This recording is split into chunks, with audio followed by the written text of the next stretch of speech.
This is a compilation of the smartest and dumbest decisions in horror history. Scream 2. In Scream 2, the campus of Windsor College is in chaos. A new killer wearing the infamous Ghostface mask is going on a murder spree, targeting students and anyone who gets in the way. Everyone's running around scared except for one man who makes the smartest move possible. He just leaves. That man is Joel Jones, the new cameraman working with reporter Gale Weathers. Joel isn't dumb, he knows the history. Gale's last cameraman, Kenny, was brutally murdered during the first Ghostface killings. Now, history seems to be repeating itself. As the new killer terrorizes the campus, Joel witnesses a key murder. Randy, one of the main characters from the first movie, gets killed in broad daylight while inside Joel's news van. After this, Joel doesn't waste time. Instead of trying to play detective, chase the story, or be the hero, he simply gets out of there. But what if escaping isn't an option, and you're forced to outthink a deadly trap? That's exactly what happens next. Saw V. In Saw V, FBI agent Peter Strom finds himself in one of the most deadly and terrifying traps crafted by the infamous Jigsaw. He awakens to discover his head encased in a clear glass box that's rapidly filling with water. There's no visible escape hatch, no hidden mechanism, no way out. It's a slow, torturous death by drowning, and the panic sets in immediately. But Strom isn't an average horror movie victim, so he's not stupid pretty much. Instead, he does what very few characters in horror films manage to do. He stays calm under intense pressure. He quickly assesses his situation and uses his brain. With the water rising fast, Strom realizes that his only chance of survival lies in creating an alternative airway. With no surgical tools at hand, he grabs a pen, dismantles it, and uses the hollow tube as a makeshift breathing device. Then comes the gruesome part. He stabs the pen into his own throat, performing a DIY tracheotomy. Dawes nasty. It's an extreme and painful decision, but it's also pure genius. The pen acts as an emergency airway, allowing Strom to breathe despite the box being completely submerged. This quick thinking turns what was supposed to be an unwinnable death trap into a survivable situation. Now let's see how a group of survivors used brains over brawn to survive a moving zombie nightmare. Train to Busan. In Train to Busan, a regular train ride turns into a nightmare when a zombie outbreak spreads rapidly through South Korea. Passengers are trapped inside the speeding train, while infected, fast-moving zombies fill car after car, leaving very few places to hide. It's chaos, but amidst this terrifying scenario, a small group of survivors come up with one of the smartest survival strategies in zombie movie history. The group realizes that the zombies, while aggressive and dangerous, have a critical weakness: their reliance on sound to hunt and their inability to see clearly in darkness. This observation becomes the foundation of their survival plan. When the survivors need to navigate through zombie-packed train cars to reunite with their loved ones, they decide to use the train's tunnels to their advantage. Every time the train enters a dark tunnel, the zombies become disoriented and much less aggressive, as they can no longer see their prey. The survivors time their movements precisely with the train's tunnel entries, sneaking quietly through the darkened cars while the zombies are temporarily blinded. But they don't stop there. They also use noise as a clever distraction. In one scene, they toss a ringing cell phone down the aisle to draw the zombies away from their intended path, creating a sound source that the creatures immediately swarm towards. This tactic allows the survivors to move undetected, minimizing direct confrontations and reducing the risk of being attacked. In addition to using light and sound to their advantage, the survivors improvise protective gear. They wrap their forearms in thick magazines and duct tape, creating makeshift armor to shield against zombie bites. It's a simple yet effective solution that provides an added layer of defense in close encounters. But sometimes, survival means preparing quietly and patiently for your chance to escape, like in our next story. 10 Cloverfield Lane. In 10 Cloverfield Lane, Michelle finds herself trapped in an underground bunker after a car accident. Her captor, Howard, insists that he saved her from a catastrophic chemical attack outside, but his erratic behavior and controlling nature make it clear that staying with him is just as dangerous as whatever might be outside. Realizing she's not safe, Michelle devises an escape plan that showcases her intelligence, patience, and resourcefulness. Michelle begins by secretly gathering materials to create a DIY hazmat suit. She uses a shower curtain as the main body of the suit, duct tape to seal the edges, and soda bottles to build an improvised air filtration system. She doesn't know for sure if the air outside is toxic, but she prepares for that possibility instead of taking unnecessary risks. The climax of her escape plan is a brilliant use of chemistry and environmental awareness. When Howard becomes increasingly aggressive and violent, Michelle takes advantage of the materials around her. She knocks over a barrel of perchloric acid, causing a dangerous chemical reaction that distracts Howard and forces him into survival mode. With Howard momentarily occupied, Michelle makes her move towards the main exit. However, the bunker door is locked with a heavy steel bolt. She quickly grabs an aerosol can and a lighter, spraying the lock with compressed air to freeze it. The rapid temperature change makes the metal brittle enough for her to shatter it with a heavy tool, successfully breaking free from the bunker. Now let's look at how a family discovered that silence wasn't just survival, it became their secret weapon. A quiet place. In a quiet place, the world is filled with blind monsters that hunt using sound. Every noise, no matter how small, becomes a death sentence. The Abbott family survives by living in total silence. Barefoot walks, sign language, and soft whispers are their daily routine. Among them is Regan, their deaf daughter, who wears a cochlear implant. While her family tries to protect her, Regan feels guilty and disconnected, believing her deafness is a burden in a world where sound kills. As the family navigates this dangerous world, they constantly face the terror of these creatures. But it's in the film's climax where Regan's perceived weakness becomes her ultimate strength. During a tense standoff, a monster closes in on Regan and her family. The situation seems hopeless. Guns can slow the creature, but not kill it. That's when Regan notices something strange. Her cochlear implant starts emitting a high-pitched feedback sound near a speaker, and the monster reacts violently to it. Regan quickly figures out that the creatures, with their hypersensitive hearing, are extremely vulnerable to this frequency. She places the implant close to a portable speaker, amplifying the feedback loop. The monster reels in agony, its armored head plates opening up, exposing the soft tissue beneath. Evelyn, Regan's mother, doesn't hesitate and fires a shotgun blast into the creature's exposed face, killing it. Regan's discovery is a game changer. The family now knows the monster's weakness and can fight back. But while she fought back in a moment of discovery, our next survivor spent 40 years turning her home into a deadly trap. Halloween. In Halloween, Laurie Strode has spent 40 years preparing for Michael Myers' return. After surviving his killing spree as a teenager, Laurie is no longer a frightened victim. She's become a hardened, tactical survivor who has built her life around one goal: killing Michael. Laurie's home isn't just a house, it's a fortress. Every inch of it is designed for defense and entrapment. She's installed surveillance cameras, reinforced doors, and hidden weapons. But her smartest feature is the basement panic room, which isn't just for hiding, it's a trap. When Michael finally returns, Laurie and her daughter Karen execute their plan. They draw Michael into the basement, pretending to hide. Once he's inside, Laurie activates a remote-controlled mechanism that drops a steel gate, sealing Michael inside the basement. But Laurie doesn't stop there. She releases gas into the house and sets it ablaze, aiming to end Michael's reign of terror once and for all. Laurie's strategy is brilliant because it shows years of planning and foresight. She knew Michael would come for her, so she designed the battlefield to her advantage. Instead of waiting to be attacked, she turns the hunter into the hunted. Her home becomes a carefully laid trap, not a place of fear. But sometimes, you don't need years of preparation, you just need to outsmart your enemies on the fly, like Aaron did next. You're next. In Your Next, a family reunion at a remote vacation home turns into a bloodbath when masked intruders launch a deadly home invasion. While the family members panic and fall apart, one guest, Aaron, stays calm. Unlike the others, Aaron was raised on a survivalist compound. She knows exactly what to do when things go wrong. When the attacks begin, Aaron doesn't freeze. She immediately starts reinforcing the house. She uses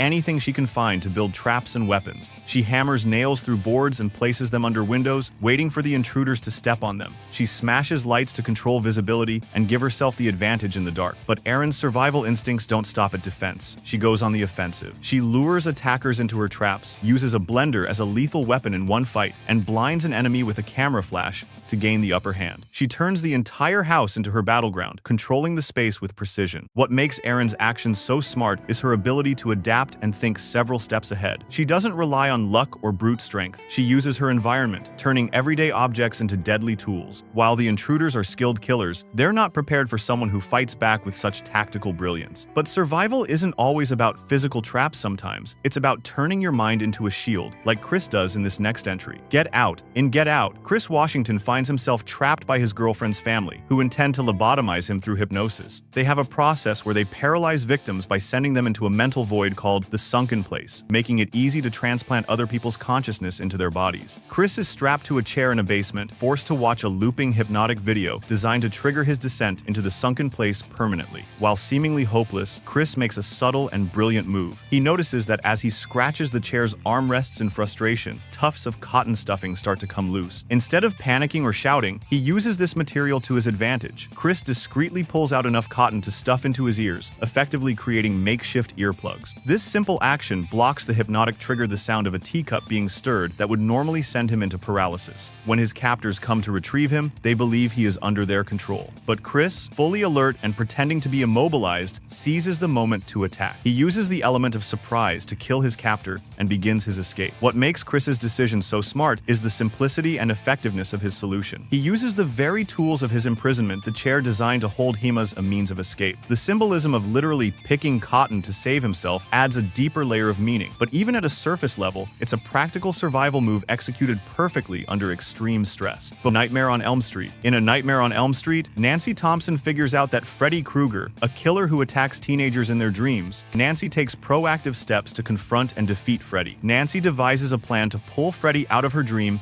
and into the real world, where he would be vulnerable. Before facing him, she sets up her house with booby traps. She rigs a sledgehammer to swing down and uses them against him. The booby traps are simple, yet they give her control over the encounter. But sometimes, the smartest decision isn't fighting up close, it's wiping out the problem from a safe distance, as Ripley suggests next. Aliens. In Aliens, Ellen Ripley is the lone survivor of a previous xenomorph encounter. When a colony on LV-426 stops transmitting, she is persuaded to accompany a team of colonial marines to investigate. Upon arrival, the team is ambushed by xenomorphs, suffering severe casualties. As the situation escalates and the team is overwhelmed, Ripley proposes a straightforward solution. "I say we take off and nuke the entire site from orbit. It's the only way to be sure." Ripley's proposal is a rare moment of absolute practicality in a genre where characters often try to contain or study a deadly threat. The xenomorphs are a perfect killing species acid for blood, lethal in close quarters, and impossible to reason with. Ripley knows this from personal experience. She understands that any half measure or attempt at capturing a specimen will end in more deaths. Her plan to nuke the colony is met with resistance, especially from company representatives more concerned with profits than human lives. But Ripley's insistence reflects her clear priorities. Eradicate the threat completely, regardless of financial loss. Although the plan eventually fails due to the dropship crashing, the idea itself remains the most logical and effective course of action. Ripley is not interested in glory or corporate interests. Her focus is survival and complete elimination of the xenomorphs. But what if the enemy is hiding among you and you can't tell who's human? McReady found the perfect way to reveal the truth. The Thing. In The Thing, an Antarctic research base becomes a battleground for survival when a shape-shifting alien infiltrates the crew. This creature can perfectly imitate any living organism, making it impossible to tell who's human and who's secretly the Thing. As paranoia spreads and trust breaks down among the team, helicopter pilot R.J. MacReady steps up with a simple but ingenious plan to expose the alien hiding in plain sight. MacReady understands the alien's biology. He knows that every part of the Thing, even down to a single cell, acts with its own self-preserving instinct. That means if even a small sample of the Thing is threatened, it will react violently to defend itself. This realization leads MacReady to create a test that doesn't rely on trust, accusations, or unreliable observations. He collects blood samples from each remaining crew member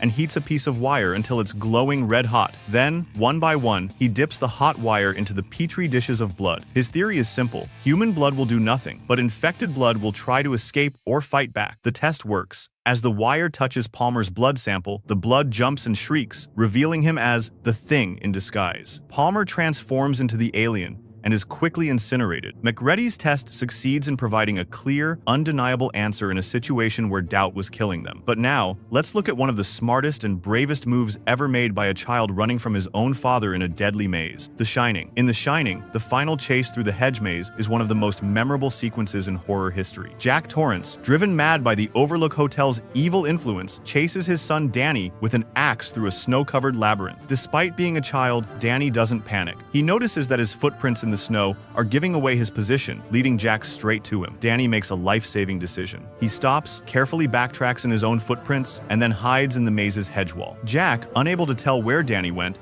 continues following the trail until it abruptly ends. Confused and disoriented, Jack becomes lost in the maze, unable to retrace his steps. Meanwhile, Danny silently escapes to the maze's exit, reuniting with his mother Wendy and reaching safety. Danny's decision is brilliant because of its simplicity and timing. He doesn't need weapons or brute force to survive. Instead, he uses observation, spatial awareness, and calm thinking to outsmart his father. In a life-or-death chase, Danny's choice to erase his trail is a clever tactic that turns Jack's advantage against him. The maze, which symbolizes Jack's mental deterioration, becomes his undoing. Jack, who was in control for most of the film, is now rendered helpless, trapped by by his inability to outthink a 7-year-old. Danny's footprint misdirection directly leads to Jack's defeat as Jack succumbs to the cold, lost, and alone. Ryan was trapped in one of Jigsaw's buildings with other victims, and when he saw his chance for an early exit, he made an insane decision. He found himself sealed in Jigsaw's trap building from the 2017 movie with other people who are all trying to survive. There are warning signs everywhere because Jigsaw loves his rules and instructions. The building has multiple doors and pathways, but this particular exit has a sign that literally says "No exit" in big red letters. Now, if you're in a deadly game where following instructions is the difference between life and death, what do you think the smart move is? Maybe don't open the door that says not to open it? But Ryan decides that clearly this sign doesn't apply to him and opens it anyway. His leg gets caught in this intricate wire setup that leaves him completely helpless and immobilized. When Anna later makes her own fatal mistake and destroys their actual means of escape, Ryan is stuck there unable to move. His inability to read a basic warning sign turned what could have been a survivable situation into certain doom. But ignoring warning signs is nothing compared to what happens when curiosity meets stupidity. Gus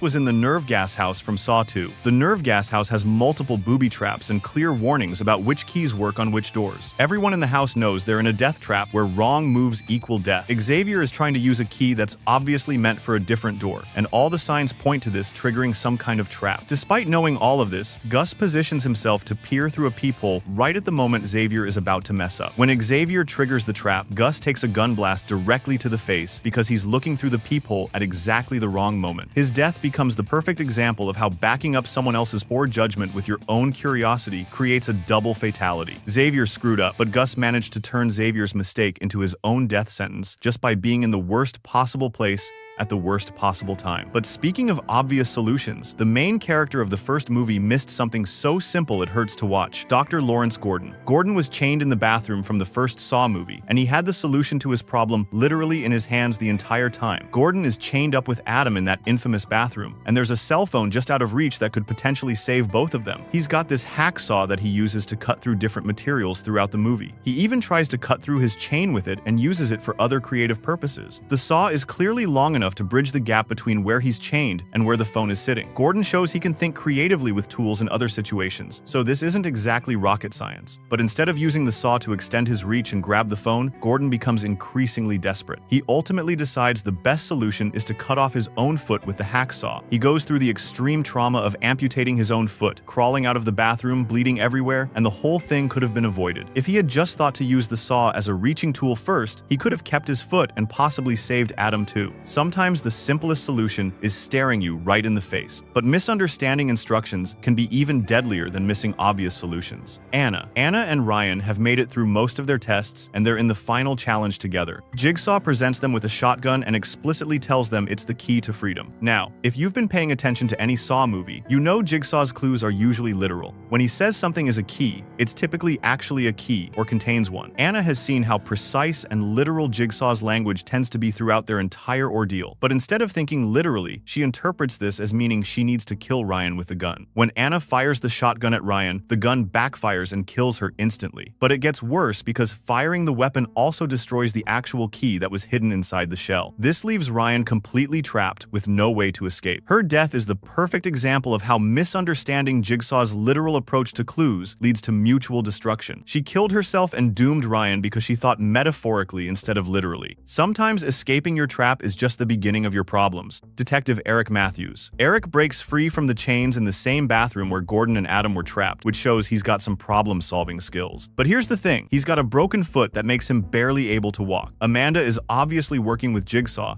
and has backup, while Eric is alone and injured. Any rational person in this situation would try to negotiate, find another way out, or at least not immediately go on the attack. But Eric's anger takes over, and he decides to physically assault Amanda, despite being at a massive disadvantage. His aggressive approach and decision to taunt Amanda backfires spectacularly. Instead of walking out of there a free man, he gets captured and held prisoner for 6 months. During this time, he's psychologically tortured before eventually being killed. Eric turned a successful escape into prolonged suffering and death because he couldn't control his temper. His inability to think strategically when emotions were running high cost him everything. But even worse than attacking the wrong person is attacking someone when it makes zero logical sense. Adam. Adam had survived almost his entire test in the bathroom, but when Jigsaw revealed himself as the corpse on the floor, panic completely took over his brain. Adam has been chained in the bathroom throughout the first movie and has actually shown decent resourcefulness and problem-solving skills. When Jigsaw stands up from playing dead, Adam is still chained and trapped. He spots a gun, and his immediate response is to grab it and try to shoot Jigsaw. But think about this logically for 1 second. Shooting Jigsaw wouldn't unlock his chains. It wouldn't open the bathroom door. It wouldn't solve any of his actual problems. Adam has also seen throughout the night that Jigsaw's games are elaborate and carefully planned, so killing the mastermind might trigger additional traps or make rescue impossible. The gun doesn't even have bullets in it, and when Adam pulls the trigger, he gets electrocuted instead. He becomes one of the few characters to survive most of his test, only to doom himself in the final moments. Adam dies alone in that bathroom because he chose violence over logic when he was literally seconds away from potential freedom. Pure panic made him throw away everything he'd survived. Individual stupidity is bad enough, but group stupidity? That's a whole different level of frustrating. The group from Saw 5. Throughout Saw 5, the group faces connected traps where the safe areas are clearly designed for multiple people. The games are specifically testing whether they can overcome their selfish tendencies because they're all there for past actions where they put themselves before others. Jigsaw's voice recordings keep emphasizing working together and shared sacrifice. The safe zones can obviously accommodate more than one person, and every challenge is designed around the concept of cooperation. But these 5 people consistently choose individual survival over the group approach that would save everyone. Their refusal to work together leads to unnecessary deaths in the earlier challenges and makes their final trials way more brutal than they needed to be. Most of them die because they couldn't grasp the simple concept that cooperation was literally the key to survival. Each test was practically gift-wrapped with cooperation clues, and they still chose to be selfish. It's like failing a test when the teacher gives you all the answers beforehand. We're getting into the really stupid territory now, where trying to be the hero actually makes everything worse. Officer Daniel Rigg. Rigg's whole thing was that he had to save everybody, but Jigsaw kept telling him that sometimes the best way to help people is to do absolutely nothing. Throughout Saw 4, Rigg goes through tests specifically designed to teach him that his compulsive need to save people often backfires and causes more harm than good. Jigsaw's recordings repeatedly warn him that he goes too far and that his intervention frequently makes situations worse. When he encounters victims like Brenda, he has clear opportunities to step back and let situations resolve themselves. But Rigg can't resist jumping in to help because his hero complex won't let him just observe and wait. His final decision to burst through a door to save Eric Matthews results in Eric's death and his own. The timer mechanism was specifically set up so that his premature entry would trigger Eric's death trap. Rigg dies because he literally couldn't stop himself from trying to be the hero, even when doing nothing would have saved everyone involved. His need to save people became the very thing that killed them. Sometimes the most heroic thing you can do is resist the urge to be a hero. But what's worse than not following your instincts? Not following explicit instructions that could save your life. Agent Peter Strom. Strom found a glass coffin with a tape that had crucial instructions, but his paranoia made him stop listening at exactly the wrong moment. In Saw 5, Strom finds himself in a room with a glass coffin and a tape recorder that starts giving him specific instructions about what to do. But when he hears Detective Hoffman approaching, his paranoia about Hoffman working with Jigsaw makes him hide and stop listening to the tape. Strom is so focused on his theory about Hoffman being connected to Jigsaw that he prioritizes confronting Hoffman over following basic safety instructions. He's convinced he's figured out the conspiracy and wants to catch Hoffman in the act. Strom forces Hoffman into the glass coffin and gets trapped in the room as the walls start closing in. The walls crush him to death while Hoffman survives safely in the coffin. The completed tape explicitly warned him against exactly what he did. If he had just listened to the full message instead of letting paranoia take over, he would have walked out alive. His death becomes the perfect example of how not following instructions in Jigsaw's world is a guaranteed death sentence. He had the answers literally being read to him and chose to ignore them. We're in the top 3 now, and this next guy basically had multiple chances to be the hero of his own story. Jeff Denlon. Jeff was given chance after chance to save people connected to his son's death, but he kept choosing revenge speeches over actually helping anyone. Throughout Saw 3, Jeff encounters people who were involved in his son's death, including the judge and the drunk driver. Each trap is designed with a time limit that would allow him to save them if he acted quickly and chose forgiveness over revenge. But Jeff is consumed with anger and wants to make long speeches about his pain and their guilt before deciding whether to help them. The traps are clearly designed to test whether he can choose forgiveness, but Jeff can't let go of his need for emotional revenge. His hesitation and angry speeches mean that by the time he decides to act, most victims are beyond saving. His need to emotionally torment people before helping them consistently results in delays that make rescue impossible. Jeff's ultimate decision to kill Jigsaw, despite finally learning about forgiveness, leads directly to his wife Lynn's death and his daughter being orphaned. His entire test becomes meaningless because he chose revenge over moving forward. Jeff had every opportunity to be the bigger person and save lives, but his anger was more important to him than actually helping people. The second dumbest decision involves someone who thought they could profit off other people's trauma and get away with it. Bobby Dagan. Bobby thought he could get rich and famous by lying about surviving a jigsaw trap, but he forgot one important detail. Jigsaw was still out there watching. Bobby built an entire career around his fabricated survival story in Saw 3D. He created fake scars to make his story believable, wrote a best-selling book, and did speaking engagements about overcoming Jigsaw's tests. He was making serious money off other people's genuine trauma. The problem is he was doing all of this while the real Jigsaw killers were still operating and presumably paying attention to who claims to be survivors. Bobby essentially put a target on his back by lying about something that would definitely get the real killer's attention. His deception draws Jigsaw's attention, resulting in an elaborate game designed to test whether Bobby can actually survive the chest hook trap he claimed to have beaten. When Bobby fails to complete the challenge, his innocent wife gets burned alive in a brazen bull device. Bobby's lie becomes the most costly deception in the entire franchise because it results in an innocent person's death. His wife paid the price for his greed and dishonesty. He turned his fake survival story into a real death sentence for the person he supposedly loved most. But the #1 spot goes to a decision so stupid that 15 years later, people still can't believe what they're watching. Addison. Addison found a syringe of antidote in a box full of razor blades, and what she did next is still considered the dumbest moment in horror movie history. In the nerve gas house from Saw 2, Addison discovers a syringe of antidote inside a box filled with razor blades. She reaches in carefully and gets her hand caught in the blades, which is already dangerous. She accidentally spills the antidote syringe in the process, making the situation worse. At this point, she has one hand trapped in the razor blades, but one hand still completely free. There are other people around who could potentially help her figure out how to safely extract her trapped hand,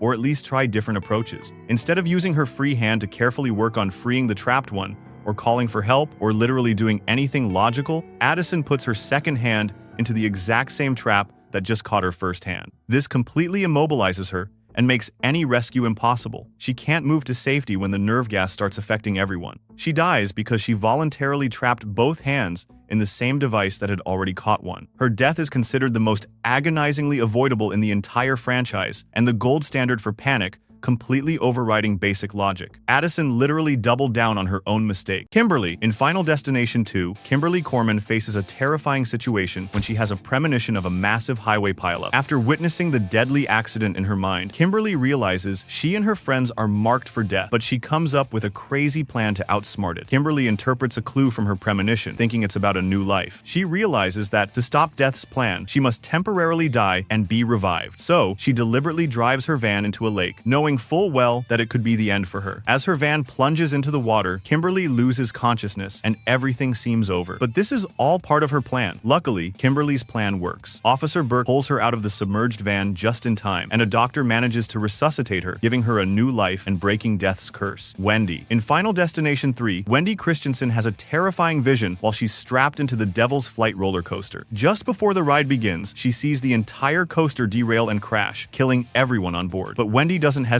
and she immediately causes a disturbance, insisting that the ride can't go on. We have to get off of here.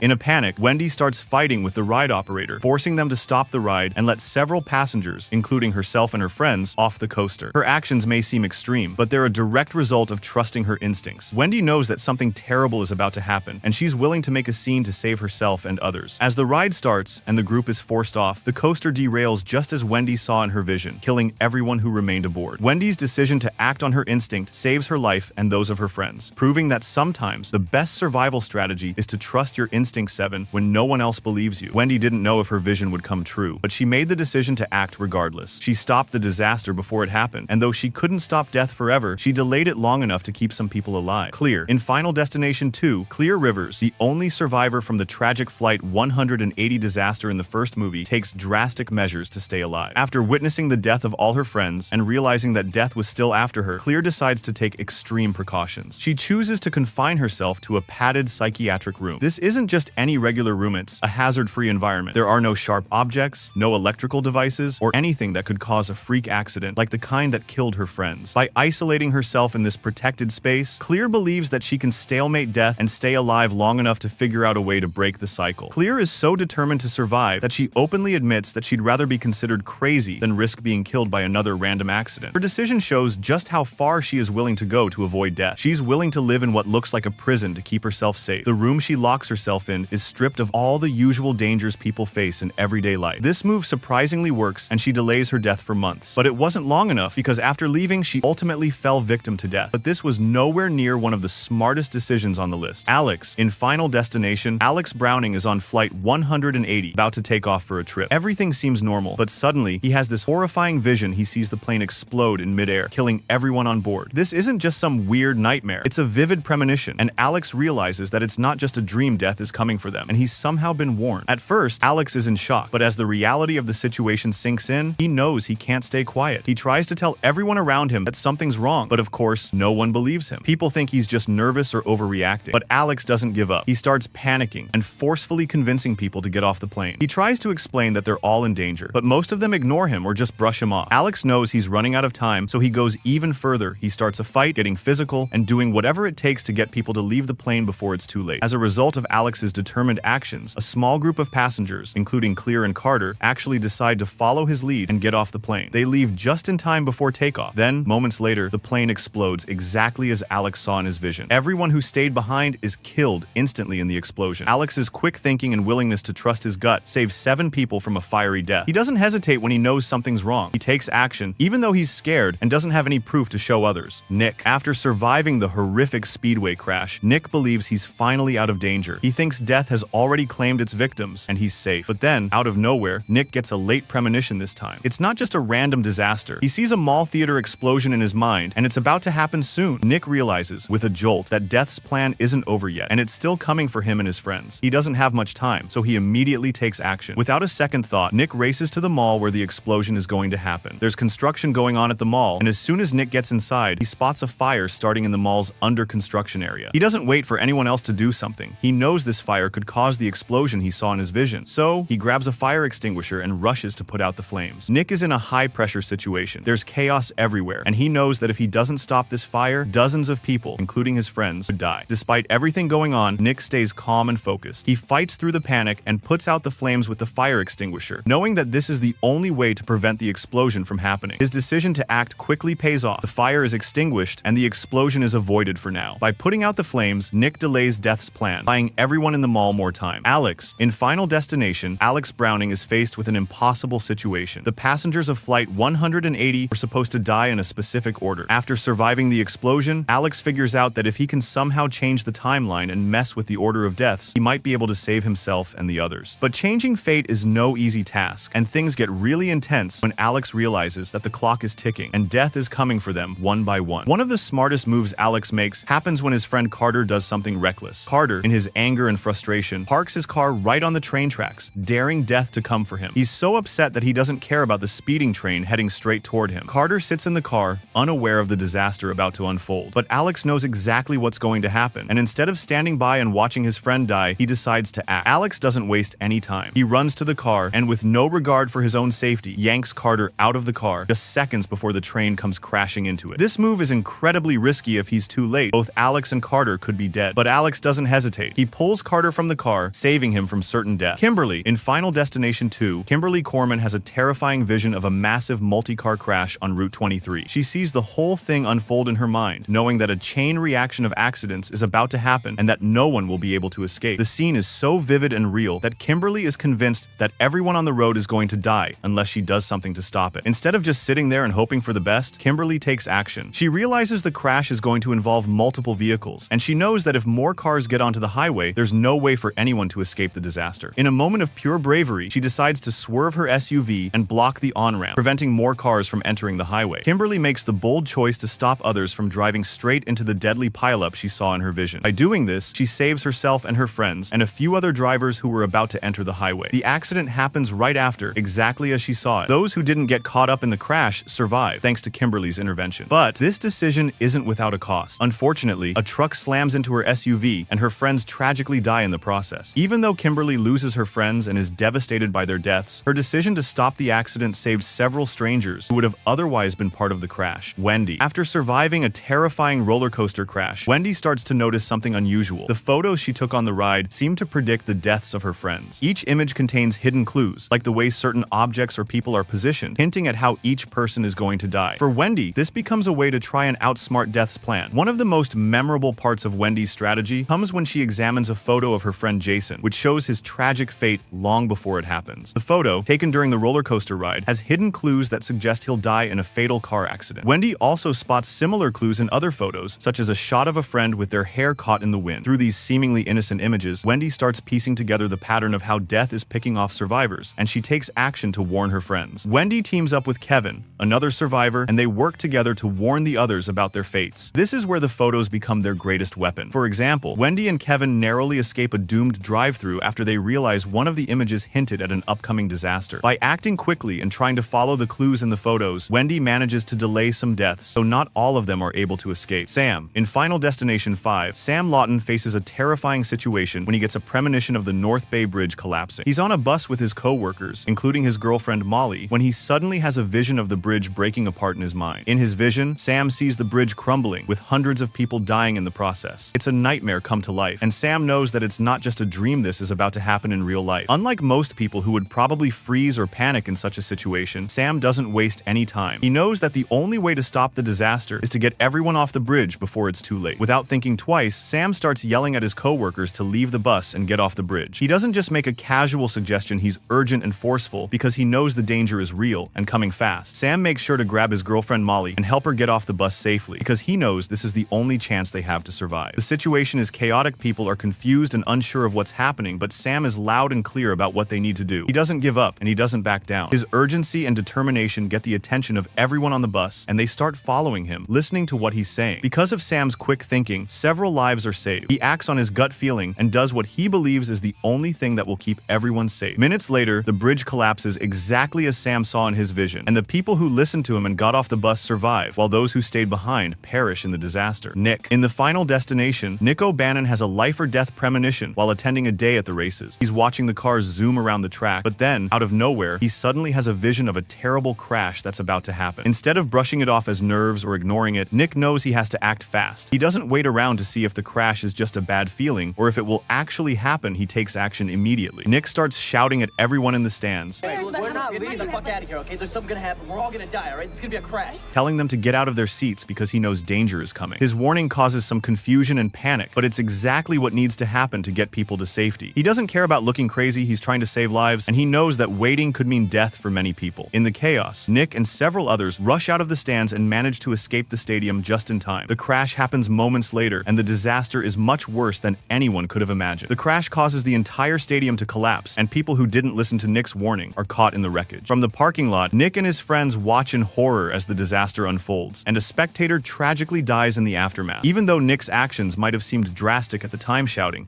and creating Kayoshi's quick thinking saved lives. His decision to act on his gut feeling and warn everyone gave the people who listened extra time to get out of harm's way. Lori. In the Final Destination, Nick O'Bannon's premonitions continue to plague him after surviving the Speedway disaster. The more he experiences these visions, the more certain he becomes that death is still hunting them. One of his most chilling visions occurs when he sees his friend, Janet, trapped in a malfunctioning car wash, her car stuck and quickly filling with water. The faulty system causes water and foam to rise rapidly, and the vision shows her drowning in the vehicle. Instead of waiting for the accident to unfold, Nick immediately decides to act. He doesn't waste time trying to figure out if it's just another one of his visions. She knows this one is real, and he has to stop it before it happens. He races to the car wash with his friend Lori, both determined to save Janet. They don't hesitate for a second. They understand how urgent the situation is and rush to stop the disaster. When they arrive at the car wash, they see that Janet's car is already stalled in the wash, and the water is rising dangerously. It's a race against time. Without thinking twice, Nick and Lori cut the power to the car wash, stopping the water from continuing to fill the car. With the power off, they quickly pull Janet out of the car, just in time to save her from drowning. This quick, proactive action from Nick and Lori is the reason why Janet is saved. If they had waited any longer, the outcome could have been tragic. Nick didn't sit back and wait for the situation to resolve itself. He trusted his vision and acted fast to stop. By responding immediately, he saved Janet's lost life and avoided a deadly situation. Peter. In Final Destination 5, the survivors find themselves in a desperate situation after surviving a bridge collapse that was meant to kill them. As death begins to pick them off one by one, they try to find a way to outsmart it. That's when they hear an unsettling theory from the mysterious coroner William Bloodworth. If a survivor kills someone else, they can steal that person's remaining lifespan. So you let death have somebody else in your place,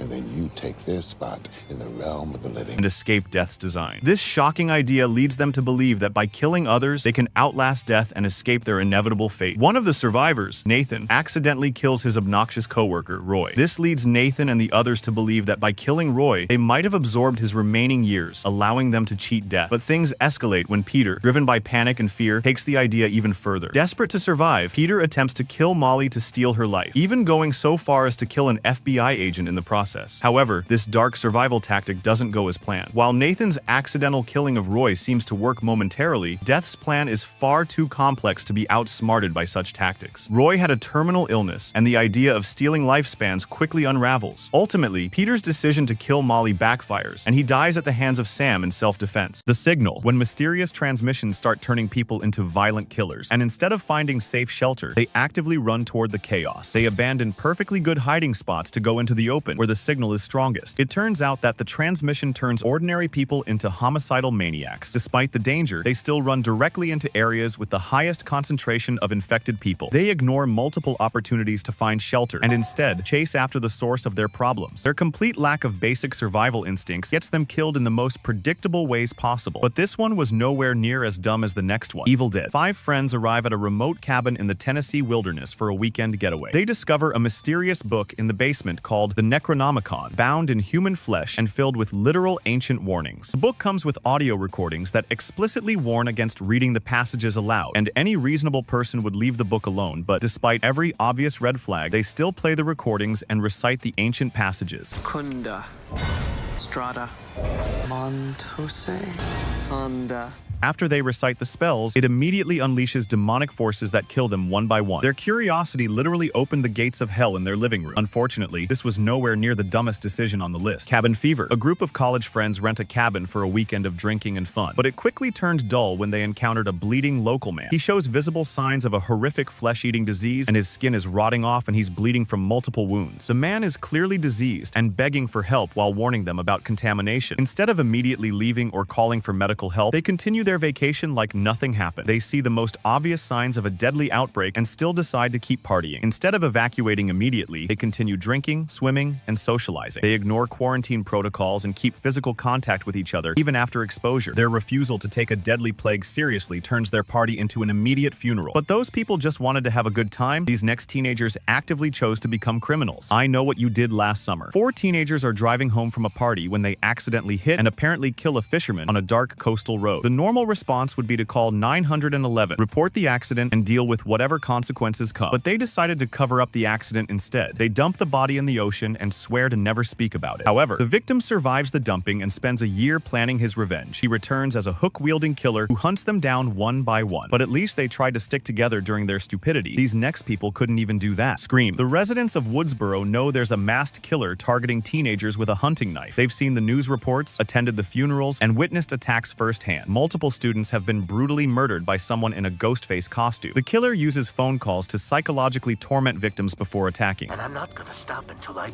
butcher you and anyone who gets between us. Everyone knows that the killer attacks victims who are alone. Despite this knowledge, the characters constantly separate from groups and do things that will endanger them. In short, the refusal to learn from other people's deaths makes them perfect victims. But at least urban teenagers might not know better. These next people drove straight into a nightmare they should have seen coming. Texas Chainsaw Massacre. A group of young people are driving through rural Texas when they encounter increasingly disturbing signs. They pick up a hitchhiker who cuts himself and talks about killing animals. They visit a gas station where the attendant acts strange and warns them away from certain areas. Road signs and local warnings consistently point them away from dangerous areas. But instead of turning around, they continue deeper into hostile territory. Their determination to ignore obvious danger signs leads them straight to Leatherface's dinner table. These people at least had to physically travel to find danger. Our next group brought the danger to them and refused to deal with it properly. It follows. follows. A group of teenagers learns about a supernatural entity that relentlessly pursues its victims until it kills them. The entity can look like anyone and will never stop hunting. Only way to survive is to pass the curse to someone else through intercourse, but the entity will come back if it kills the new victim. They know that the entity appears as different people and walks slowly but cannot be killed. They understand that sharing information and staying together improves their chances, and instead of doing it, they split up repeatedly. They fail to establish clear safety protocols or warning systems. Their inability to coordinate a defense against a predictable threat gets people killed unnecessarily. At least they were dealing with something supernatural. This next person ignored warnings about a very human threat. Halloween. Laurie Strode learns that Michael Myers, a dangerous psychiatric patient who killed his sister, has escaped from Smith's Grove Sanitarium. The escape happened on Halloween night, and Myers is known to target teenagers. The local authorities are already searching for him and warning residents to stay indoors. One day, Laurie felt that someone was following her around her school and neighborhood, but despite knowing about the manhunt and feeling stalked, she still went to her babysitting appointment. Aside from that, she doesn't secure the house, call for backup, nor even inform the authorities about the stalking. Her dedication to a babysitting job almost costs her life, and definitely costs her friends theirs. But Laurie was just trying to earn some money. These next adventurers paid to put themselves in mortal danger. The Descent. 6 women plan a spelunking expedition to help their friend Sarah recover from a family tragedy. The group leader, Juno, secretly changes their destination to an unexplored cave system without telling anyone. She lies about their location, doesn't file proper permits, and fails to inform authorities about their real plans. This means nobody knows where to look if something goes wrong. In the end, Juno admits she brought them to a cave system for adventure. She deliberately misled the group about their destination. Because of that, they have no backup communication, no rescue protocols, and no official record of their location. The cave system turns out to be inhabited by deadly creatures called crawlers. Their leader's deception and poor planning turns an extreme sport into a death trap. At least those women were trying to help a friend. These next people refuse to help themselves. Paranormal activity. Katie and Micah experience increasingly violent paranormal activity in their suburban home. A psychic investigator warns them that the entity is specifically attached to Katie and will follow her anywhere. He recommends they leave immediately and seek professional help from demonologists. However, the paranormal activity escalates from minor disturbances to physical attacks, and the psychic explicitly warns them that staying in the house will make things worse. But instead of evacuating to safety, they decide to document the activity and confront the entity themselves. Their decision to fight supernatural forces with a video camera seals their fate. This family at least thought they were being scientific about their approach. This next group of teenagers tried to fight a demon on their own. A Nightmare on Elm Street. The teenagers of Springwood learn that Freddy Krueger, a child killer who was burned alive by their parents, has returned as a dream demon. Freddy can kill people in their dreams, and those deaths carry over to the real world. The teens know that staying awake is their only defense, but they also know they can't stay awake forever. Multiple friends have already died in their sleep with gruesome injuries. They understand that Freddy becomes stronger when they're afraid and gains power from their dreams. Instead of seeking help from adults or authorities, they decide to confront Freddy directly. Adult supervision and staying in groups could provide some protection, but it didn't cross their mind. At least those kids were trying to do something. These next ones were criminally negligent. Jaws. The beach town of Amity Island discovers they have a massive great white shark hunting in their waters. The shark has already killed several people, including a young child. Marine biologist Matt Hooper provides clear evidence of the threat, and Police Chief Brody wants to close the beaches immediately. Meanwhile, Mayor Vaughn refuses to close the beaches because of the economic impact on the crucial 4th of July weekend. We're not only going to have to close the beach, we're going to have to hire somebody to kill the shark. The shark attacks are witnessed by multiple people with physical evidence. He dismisses the threat and downplays the danger to protect business interests. His prioritization of money over human lives directly leads to more shark attack deaths. But that mayor was at least trying to protect the local economy. These next people doomed themselves out of pure curiosity. The Ring. A group of teenagers finds a mysterious unmarked videotape at a remote cabin. They've heard urban legends about cursed videos that kill people, but they don't take the stories seriously. The tape contains disturbing, surreal imagery including a well, dead horses, and a woman brushing her hair. After watching it, they receive a phone call saying they have 7 days to live.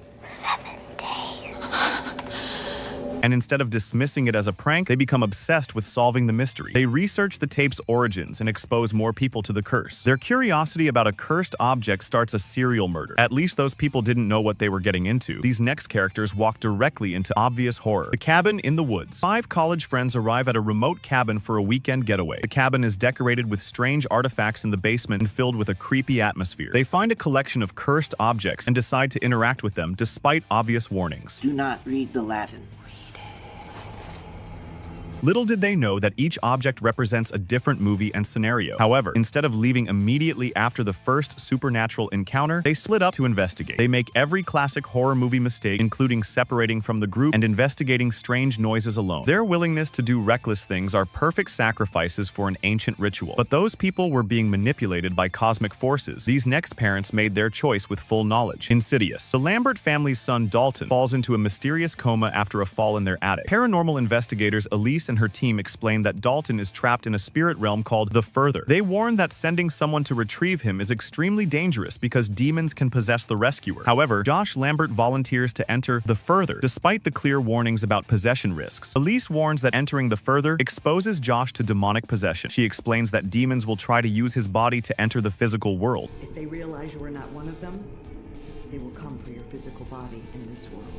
Their decision to risk demonic possession destroys their entire family. At least those parents were trying to save their child. These next kids kept making the same mistake over and over. The children of Derry learn that Pennywise the dancing clown is an ancient cosmic entity that feeds on fear and kills children every 27 years. They witness his shape-shifting abilities and understand that he becomes stronger when they're afraid or alone. They know that staying together gives them power against him. Despite this knowledge, they frequently split up during confrontations. They allow fear and personal conflicts to divide them at crucial moments. Their inability to maintain unity against a predator that specifically targets isolated children nearly cost them everything. But those were just kids dealing with horror. These next adults walked into obvious danger. Wrong turn. A group of friends becomes stranded in the West Virginia mountains after a car accident. They discover evidence of violent inhabitants, including human bones, animal traps, and abandoned vehicles. Local warnings and creepy encounters should convince them to find the main road and leave immediately. But instead, they let their curiosity drive them. They go deeper into the woods looking for help from people who are clearly dangerous. They approach buildings and areas that are obviously inhabited by dangerous people. Their curiosity about obvious threats leads them directly to a family of cannibals. But at least those people were lost and looking for help. These next filmmakers actively sought out danger. Blair Witch Project. 3 film students venture into the Black Hills Forest to investigate the Blair Witch legend. But just after their first day, they got lost and discovered that their map and compass are unreliable. Strange things begin happening. Local warnings and their own experiences should convince them to find their way back to civilization. But still, they pursue the legend deeper into dangerous territory, while their situation deteriorates. Their obsession with getting footage prevents them from prioritizing their safety and survival. But still, nothing compares to the next horror movie and the dumb decisions its characters made. The Final Destination. Alex Browning has a premonition of a catastrophic plane crash and manages to save several passengers by causing a disturbance. The survivors initially feel grateful, but they begin dying in elaborate accidents that seem designed to restore Death's plan. Instead of accepting their fate or seeking spiritual guidance, they become obsessed with predicting and preventing their deaths. However, their attempts to prevent specific death scenarios blind them to alternative methods. They become so focused on avoiding obvious dangers that they miss the real threats. Their obsession with cheating death makes them easier targets for increasingly creative execution methods. But those people were at least trying to live. Our final entry shows what happens when someone completely gives up on sanity. The Shining. And the #1 dumbest decision that puts all others to shame is a father who isolated his family in a haunted hotel during his mental breakdown. Jack Torrance accepts a job as winter caretaker at the remote Overlook Hotel, despite being warned about the isolation's psychological effects. He brings his wife Wendy and psychic son Danny to spend months alone in a hotel with a history of violence and supernatural activity. Meanwhile, Jack also has a history of alcoholism and anger issues, making him particularly vulnerable to the hotel's influence. The hotel's previous caretaker murdered his entire family during a similar winter isolation period, and Danny immediately senses evil presence and sees disturbing visions throughout the building. But instead of leaving when problems become apparent, he embraces the hotel's haunted influence. His decision to stay, despite obvious supernatural threats and his own psychological vulnerability, nearly destroys his family and makes him a murderer. This single choice to ignore every red flag and warning creates the most iconic horror movie disaster of all time. Ginny Field. Ginny is a character in Friday the 13th Part 3. She was a camp counselor, training assistant, and child psychology student at Packanack Lodge near Camp Crystal Lake. When Jason Voorhees started killing her friends, she didn't just run, she used her education. Everything seemed fine at first. Ginny and her group were training to be counselors. They joked about the Jason legend at a local bar. And you know, the only person I'd ever known was his mother.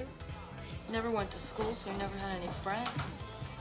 Her boyfriend Paul told the story of how Jason drowned as a kid, and his mother went on a killing spree. Ginny theorized that if Jason survived, he'd be living in the woods with severe psychological trauma. Nobody took her seriously. Then the killing started. Paul got knocked out. Ginny's car wouldn't start. Jason came at her with a pitchfork through the car roof. She ran and hid under a bed, so terrified she lost control of her bladder. Jason searched the room. She thought he left. Then he revealed he'd been waiting and lunged. Ginny fought back with a chainsaw and escaped into the woods. She found Jason's shack filled with candles surrounding his dead mother's decapitated head. That's when Ginny's psychology training kicked in. She grabbed Mrs. Voorhees' sweater and put it on. When Jason burst through the door, Ginny spoke softly like a mother would. You've done your job well, and Mommy is pleased.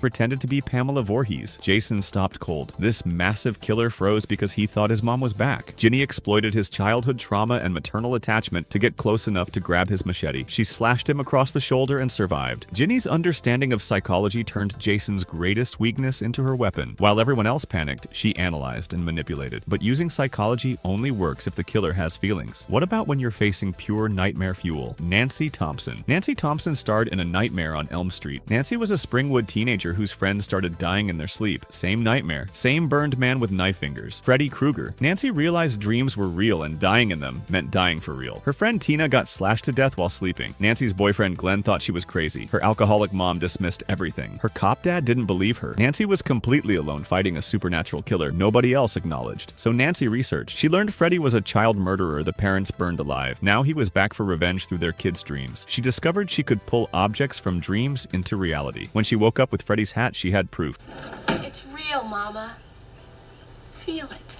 Nancy made a plan. She rigged her entire house with booby traps, tripwires, spring-loaded hammers, light bulb explosives, fire accelerants. She turned her home into a battlefield. Then she asked Glenn to watch her sleep and wake her when she grabbed Freddy. Glenn fell asleep, useless. Nancy had to improvise. She dragged Freddy into reality herself. The traps activated, hammers swung, explosives detonated. Freddy burned but kept coming back. Nancy's smartest move came at the end. She realized fear gave Freddy power, so she turned her back on him, refused to acknowledge him, stripped away his energy by denying him her fear. Freddy disappeared. Nancy's trap setting and fearlessness made her horror's most proactive final girl. She didn't wait to be saved. She brought the fight to Freddy. Setting traps at home works great, but what about preparing for 40 years? Laurie Strode. Laurie Strode is a character in Halloween 2018. Laurie survived Michael Myers in 1978 when she was 17. Everyone told her to move on, get therapy, live her life. Laurie knew better. Michael would escape and come back. For 40 years, Laurie prepared. She built a compound in the woods outside Haddonfield. Security cameras everywhere. Motion sensors covering the property. Massive weapons arsenal. Her house wasn't a home. It was a fortress designed to trap Michael Myers. The house had hidden mechanisms, metal gates that sealed off individual rooms. Once Laurie cleared a room, she locked it down so Michael couldn't hide there. Every doorway could become a cage. The basement was the ultimate trap with weapons and a self-destruct system. Laurie's preparation cost her everything. 2 failed marriages. Her daughter Karen taken by child services at 12. Decades of people calling her crazy. But Laurie didn't care. When that prison bus crashed in 2018, she was ready. Michael killed through Haddonfield and came for Laurie. She shot him. He kept coming. Her daughter Karen and granddaughter Allison helped lure Michael through the house. Laurie activated the gates. Room by room, they sealed him in. Karen pretended to be helpless in the basement. Michael took the bait. Gates slammed shut. Laurie opened propane valves throughout the house. Gas flooded every room. She dropped a flare. The entire compound exploded with Michael trapped inside. 40 years of paranoid preparation proved Laurie right. Her fortified compound and fire trap almost killed Michael Myers. She turned his hunting ground into his tomb. Preparation beats improvisation, but combining both, that's when you become unstoppable. Erin is the main character in You're Next. Erin seemed like a quiet Australian grad student when she arrived at her boyfriend Crispian's family reunion. His parents were celebrating their 35th wedding anniversary at their remote vacation home. Erin was a polite and kind woman. Nobody knew she'd grown up in a survivalist compound. During dinner, a crossbow bolt shot through the window and killed Crispian's sister's boyfriend instantly. It shocked everyone in the room. Then more bolts followed, and that's the time the family went into complete panic. Crispian's sister ran outside and got her throat cut by a wire trap. His mother locked herself in a bedroom and got murdered by a guy in a fox mask. There were 3 masked killers hunting the family: Lamb Mask, Fox Mask, and Tiger Mask. In this kind of situation, most people would freeze and run, but Erin didn't. She went into survival mode immediately. First, she secured the windows. Then she started making weapons using kitchen knives, screwdrivers, meat tenderizer. Anything she could grab became a tool. But Erin didn't just arm herself. Instead, she turned the entire house into a death trap. When Lamb Mask stepped through a window, he thought he saw the nail trap and avoided it. He stepped right onto another nail board Erin had hidden out of sight. The nail went straight through his boot into his foot. While Lamb was crippled, Aaron ambushed him and stabbed a screwdriver through his skull. Foxmask chased Aaron to the basement. She lured him in, used her camera flash to blind him, then beat him to death with a wooden log. 3 professional killers were all dead because Aaron's survivalist training taught her to use every resource available. The real surprise came when Crispion's brother Felix and his girlfriend Z tried to finish the job themselves. They'd hired the killers to murder the family for inheritance money. Felix stabbed Aaron in the shoulder and Z tried to strangle her. Aaron grabbed a blender off the kitchen counter, smashed it over Felix's head, then plugged it in with the broken blades pressed against his skull. And the blender shredded his brain. One woman dominating multiple killers is impressive, but what about using genre knowledge to rewrite the rules? Max's group. Max and her friends are the main characters in The Final Girls. They got trapped inside a 1980s slasher film called Camp Bloodbath. They were literally stuck in a movie where a masked killer named Billy Murphy stalked camp counselors. The rules inside the horror film became their reality, and Max realized they could exploit those rules to survive. In the movie, certain things always trigger the killer. Have sex? Billy shows up. Do drugs? Billy shows up. Be alone? Billy definitely shows up. Max's group figured out they could control when Billy appeared by controlling the movie's triggers. They stopped characters from having sex scenes to delay Billy's arrival. In short, they used the film's predictable structure against it. They also set up elaborate traps at the cabin and even created diversions using the film's own soundtrack. They knew exactly where Billy would appear because they'd watched the movie before. That attention to detail let them prepare ambushes instead of reacting in panic. The group even manipulated the film's protagonist, a girl who was supposed to die early but survived longer because Max changed the script. They turned a character destined to doom into an ally by refusing to let the movie play out as intended. Understanding movie logic is smart, but understanding actual military tactics? That's the next level. Tommy Jarvis. Tommy Jarvis killed Jason Voorhees when he was 12 years old. Years later, he was still haunted by nightmares. Tommy decided to dig up Jason's corpse and cremate it to finally get closure. Bad idea. Tommy and his friend Alan went to the cemetery during a thunderstorm. They dug up Jason's decomposing body. Tommy had a flashback and snapped. He grabbed a metal fence post and stabbed Jason's corpse repeatedly. Then lightning struck the post. The electricity resurrected Jason as an undead zombie with superhuman strength. Jason killed Alan immediately. Tommy fled to warn the police. Sheriff Garris didn't believe him and locked Tommy up. Jason went on a killing spree at Camp Forest Green, murdering counselors and eventually killing Garris and his deputies. Tommy knew he had to stop Jason himself. The only way now to stop Jason is to return him to he drowned in 1957.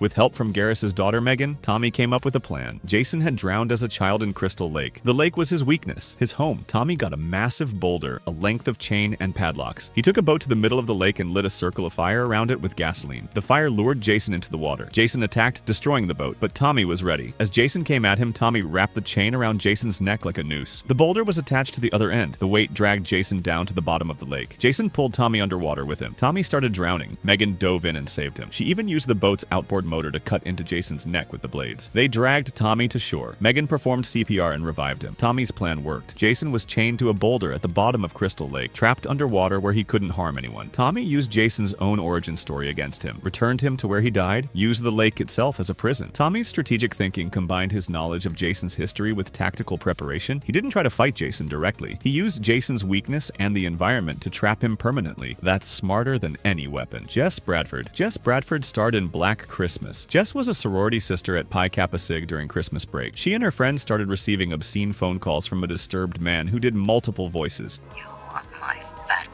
Most girls would ignore it. Jess went to the police. The calls got worse. The killer used different personas. A crying girl named Agnes, a boy named Billy, a stern father. The voices were disturbing and threatening. During this time, Jess was dealing with her own problems. She was pregnant and planned to get an abortion, despite her boyfriend Peter's anger. Then sorority sisters started dying. Claire disappeared. The house mother Mrs. Mack was murdered. Barb and Phil were killed. A police officer got his throat slit. Jess didn't know the killer was already in the house. He'd been hiding in the attic the whole time watching them. The police traced the calls and discovered they were coming from inside the sorority house. They told Jess to get out immediately, but Jess's friends were upstairs. She didn't know they were already dead. She ran upstairs to save them instead of fleeing. Jess found Barb and Phil's bodies. She realized the killer was in the house with her. Peter showed up acting erratic. He'd been set up as the obvious suspect throughout the film. His anger, his jealousy, his threats. Jess believed Peter was the killer. When Peter attacked her, Jess fought back. She grabbed a fireplace poker and struck him. She kept hitting him until he stopped moving. Jess killed Peter in self-defense, thinking she'd stopped the murderer. The police arrived and sedated her. But Jess was wrong. Peter wasn't the killer. The real Billy was still hiding in the attic. The film ends with Jess sedated and asleep while the attic door slowly opens. The phone rings. Billy was still there. Jess's decision to fight back and kill who she thought was her attacker showed her survival instinct. She didn't wait to be saved. She defended herself with whatever weapon she could grab. Her loyalty to her friends drove her back into danger. Her refusal to be a victim kept her fighting. Jess was one of horror's first final girls. She survived through determination and self-reliance. Not male intervention, not luck, just her own strength and will to live. Fighting back with whatever's available works, but sometimes investigation and information gathering are just as effective. Gale Weathers. Gale Weathers is one of the notable characters in the Scream franchise. Gale was an ambitious reporter in Woodsboro covering the Ghostface murders. She was pushy, invasive, and not particularly likable at first, but her journalism instincts kept her alive across multiple Ghostface attacks. In the first Scream, Gale investigated Billy Loomis's past. She dug up information about his family. She even tracked clues that pointed to Billy and Stu as the killers before anyone else figured it out. Her camera crew caught evidence. Gale's survival strategy was simple. Keep moving, gather information, trust evidence over emotions. And when Ghostface came after her, she fought back hard because she wasn't some helpless victim waiting to be saved. She punched, kicked, and used whatever was nearby as a weapon. Across multiple Scream films, Gale kept investigating, uncovering motives, and identifying patterns. Her reporter's instinct for asking the right questions helped the group figure out who was behind each new Ghostface attack. Information became her weapon more than any knife or gun. By Scream 6, Gale was still fighting, investigating, and surviving. Her ability to gather intelligence and share it with the group made her invaluable. The killers targeted her specifically because she was too good at exposing their plans. Information helps. But what about when you've got resources and a plan? Tree Galbman. Tree woke up on her birthday in a stranger's dorm room. Not unusual for her. She was a party girl sorority sister who treated people like garbage. That day, she ignored her father, hooked up with her married professor, was rude to everyone. Then someone in a baby mask murdered her. She woke up in the same dorm room. Same day, same birthday. It happened again and again. Tree was stuck in a time loop where she died every night on her birthday. Most people would panic. The Tree got strategic. She made a list of suspects, everyone who hated her, which was a lot of people because she'd been awful. Then she spent each loop investigating, following suspects, gathering information, learning patterns. Every death taught her something new. Her roommate Lori gave her a cupcake every loop. Tree never ate it. She was watching her calories. One loop, she avoided the tunnel where the killer usually got her, made it to the party. Killer still found her and murdered her anyway. She woke up again, tried barricading herself in her room. Killer was already hiding inside, dead again. Tree realized something crucial. Each death made her weaker. She woke up with less energy every time. There was a limit to how many loops she could survive. She needed to solve this fast before her body gave out completely. She tracked down John Toombs, a serial killer being held at the campus hospital. Had to be him. She warned security. Toombs escaped, chased her to a bell tower. Tree subdued him with a crowbar. But before she could kill him, she realized something. Her friend Carter had died helping her fight Toombs. If she ended the loop now, Carter stayed dead. Tree hung herself from the bell rope, woke up with Carter alive again. Now she knew how to solve it. She went through the day confidently, fixed her relationships, met her dad for lunch, killed Toombs, celebrated her birthday, ate Lori's cupcake, died in her sleep. She woke up in the loop again. That's when it hit her. The only loop where she died in her sleep was the only time she ate the cupcake. Lori was the killer, not Toombs. Lori had been helping Toombs escape to frame him while she poisoned Tree herself, all because she was jealous of Tree's affair with their professor. Tree confronted Lori, found the baby mask on her desk, tried to make Lori eat the poisoned cupcake. Lori attacked, they fought, Tree won, killed Lori, and the loop finally ended. Tree's methodical investigation across multiple time loops showed tactical genius. She used each death as data, built knowledge systematically, adapted her approach until she identified the real killer. Her smart decisions and pattern recognition made her one of horror's most intelligent survivors. Using time loops to learn is genius. But what about using military training? Andy Barclay. Andy had been fighting Chucky since he was 6 years old. By 16, he'd been sent to Kent Military Academy. Everyone told him to stop talking about killer dolls. Andy knew Chucky wasn't done. Sure enough, the Playpals toy company rebuilt Chucky. The possessed doll tracked Andy to military school, but this time, Chucky found a new target, an 8-year-old cadet named Tyler. Chucky decided Tyler's younger body would be better for his soul transfer. Andy had military training now. Weapons handling, tactical thinking, strategic planning. When Chucky went after Tyler, Andy was ready to protect him. He'd learned from every previous encounter with the doll. The final confrontation happened at a carnival during War Games. Chucky chased Tyler onto a haunted house ride. Andy followed with a rifle. He'd been trained to take deep breaths before firing. Inhale, aim, exhale, shoot. Andy fired and blew off Chucky's arm, then aimed for the heart to create space between Chucky and Tyler. His military precision kept Tyler safe. When they reached the end of the ride,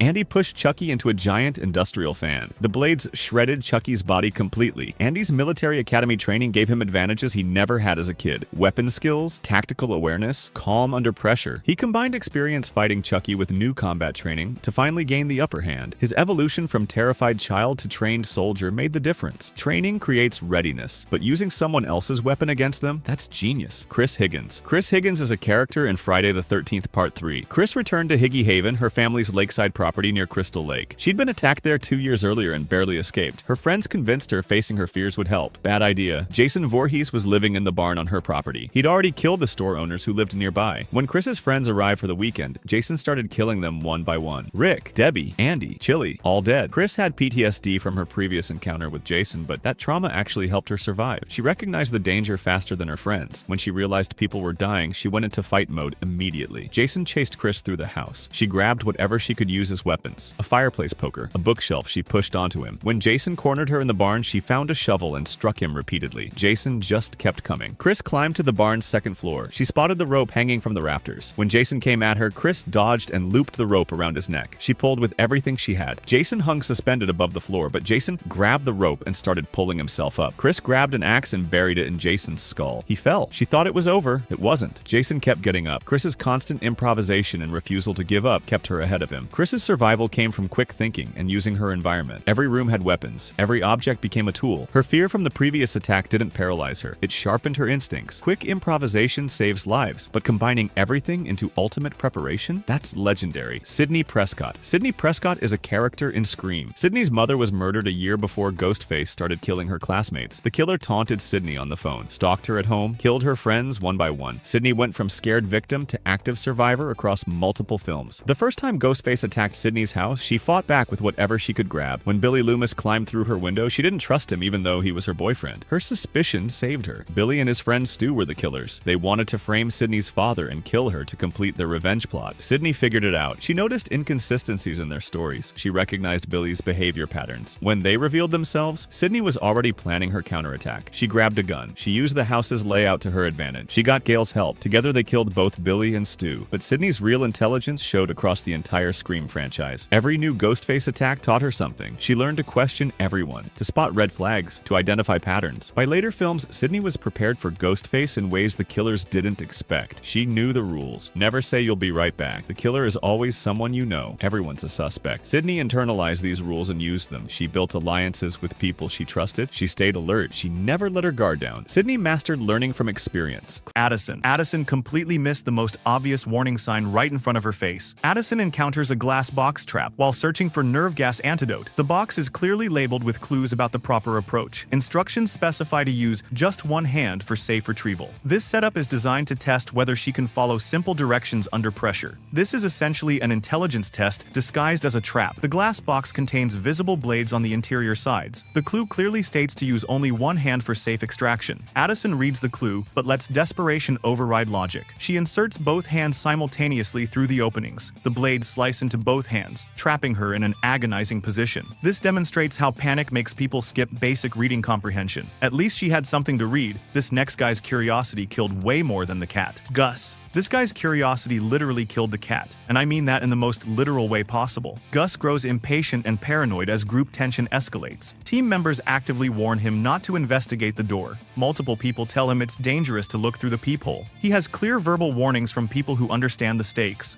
But curiosity overrides group wisdom and basic survival instincts. Fellow prisoners explicitly warn against checking the peephole. Gus ignores repeated warnings from multiple sources. He positions his eye directly against the peephole opening. A booby trap gun positioned on the opposite side fires immediately. He dies instantly from a point-blank gunshot to the head. This shows how quick thinking and healthy skepticism save lives in Jigsaw's world. But at least Gus was trying to help the group. This next move was pure selfish stupidity. Adam. This move was so dumb, it wasted their best chance at survival and pretty much sealed both their fates. Adam and Dr. Gordon worked together to understand their bathroom prison. They spot Jigsaw's corpse holding what appears to be a gun. Adam sees this as their potential salvation from the deadly game. He makes a split-second decision to grab the weapon without any assessment. This represents the classic act first, think later mentality under extreme stress. The gun is clearly visible in Jigsaw's hand in the bathroom center. Adam lunges desperately for the weapon without checking for traps. A concealed electrical wire delivers a powerful shock when he makes contact. The electric shock incapacitates him and eliminates their potential advantage. This wasted opportunity forces them back to Jigsaw's intended puzzle solution. Impulsive actions destroy strategic thinking when lives are at stake. Individual stupidity is bad enough, but wait until you see what happens when an entire group refuses to think straight.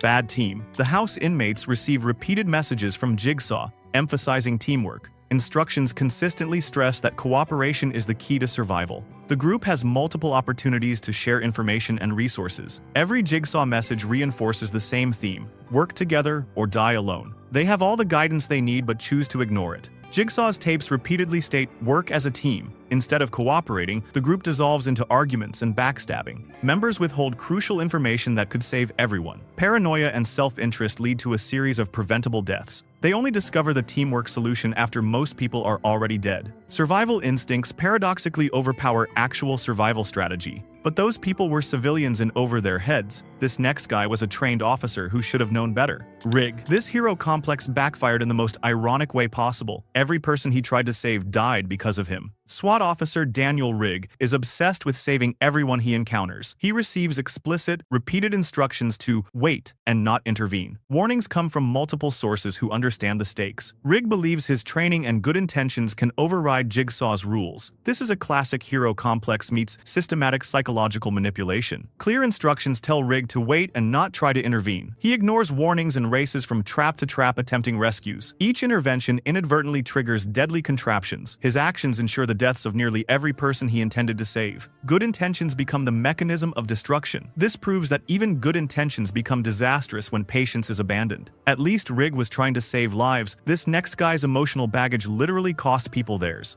Jeff's emotional baggage literally cost people their lives, and the worst part is he knew exactly what he needed to do. Jeff is placed in a series of moral trials requiring forgiveness decisions. Each trial involves people connected to his son's accidental death. The tests are designed to measure his ability to grant mercy under time pressure. Clear instructions indicate that quick forgiveness saves lives. His grief and anger become weapons used against innocent people. There are multiple trials with people involved in his son's death. Jeff wastes precious time confronting and berating each person. He spends crucial moments wrestling with his anger instead of acting decisively. His inability to forgive quickly results in torturous deaths. Emotional hesitation becomes the mechanism of murder. This shows how emotional hesitation has deadly consequences in Jigsaw's world. But Jeff's hesitation seems reasonable compared to this next person's calculated betrayal. Dina. Her betrayal backfired so hard it became franchise legend, and the irony is absolutely perfect. Dina finds herself in a brutal public trap with two men fighting for her love. Both men genuinely care about her and want to save her life. She has the opportunity to encourage cooperation and teamwork. Instead, she chooses to manipulate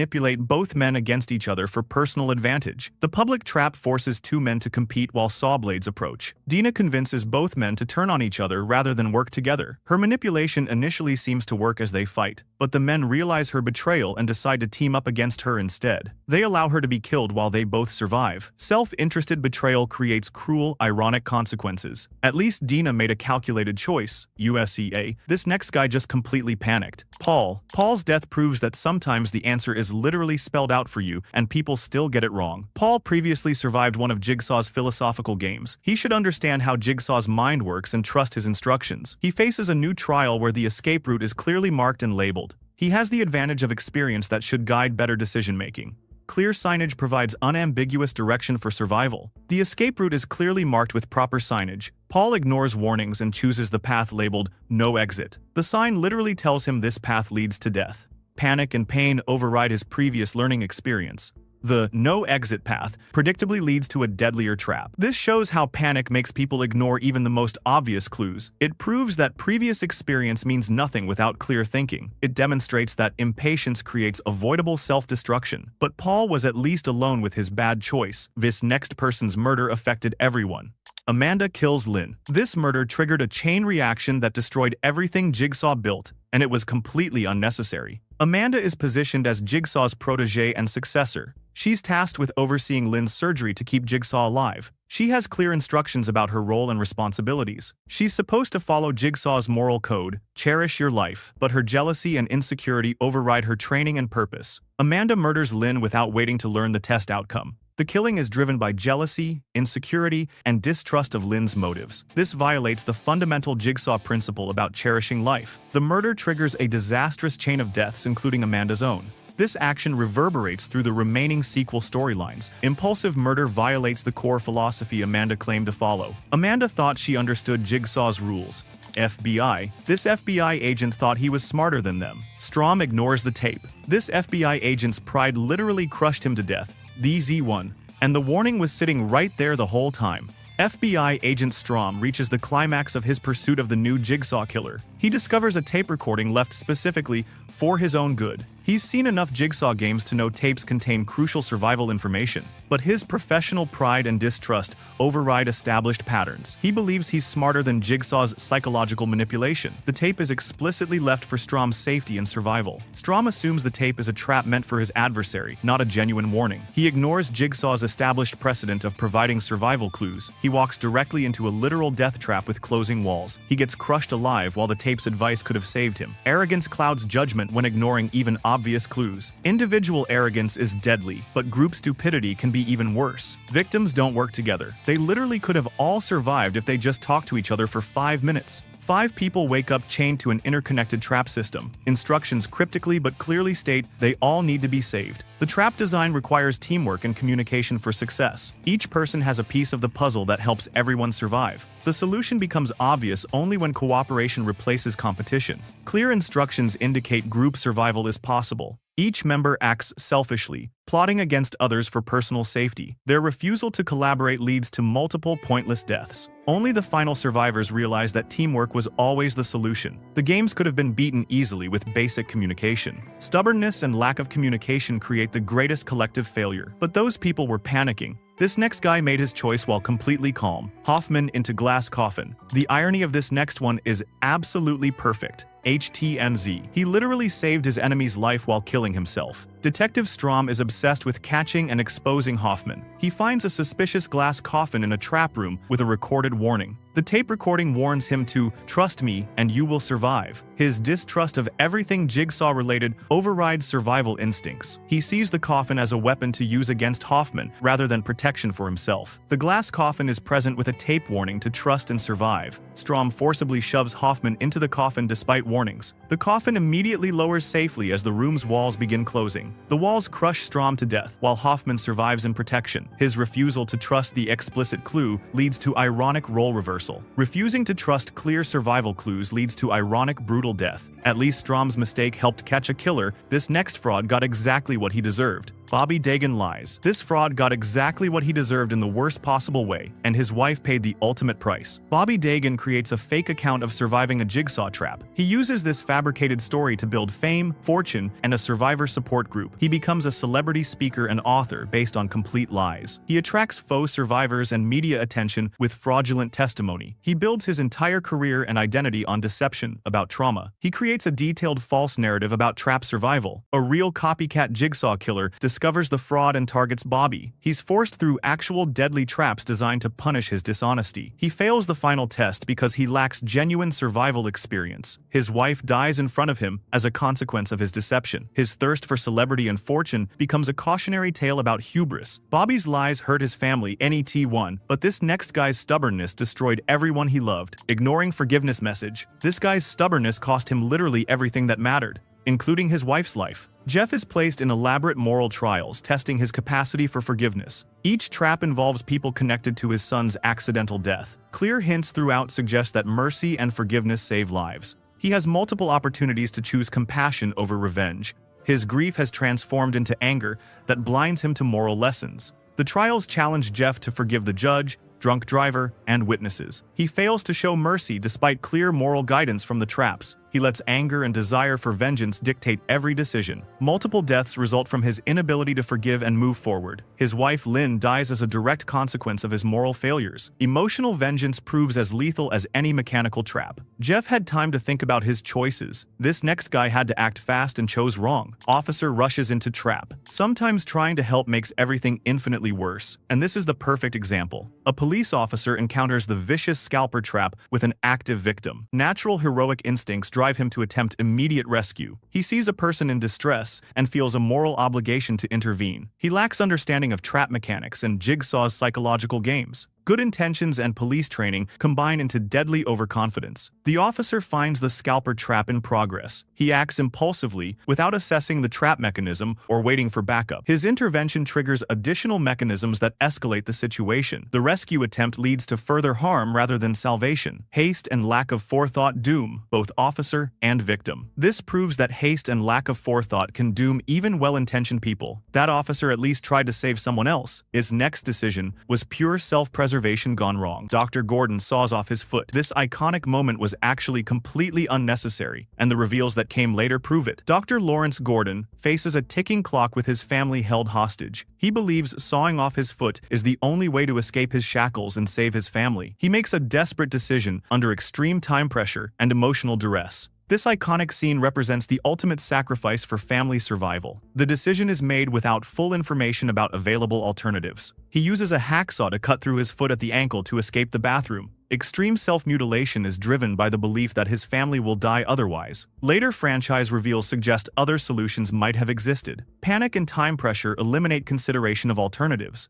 This drastic measure is taken without complete understanding of the situation. This shows how panic clouds judgment and leads to extreme unnecessary actions. Gordon made his choice under extreme pressure in CA, but this next mistake happened at the very beginning. Adam fails to find key. One tiny mistake at the very beginning doomed this guy from the start, and it was completely avoidable. Adam wakes up submerged in bathtub water in an unfamiliar bathroom. Stress, confusion, and disorientation affect his observation skills. The key to his ankle chain is present but not immediately obvious. Panic response overrides careful systematic searching. This single moment of carelessness determines his entire fate. The key to his ankle chain is accidentally lost down the bathtub drain during awakening. Confusion and panic during the initial moments prevent proper assessment. This small oversight creates irreversible consequences for the entire ordeal. The lost key forces Adam into Jigsaw's intended psychological game. This trivial mistake becomes the foundation for all subsequent suffering. This shows how trivial oversights carry irreversible consequences in Jigsaw games. Adam's mistake was an accident, lunks, but this next guy chose to trust the wrong person.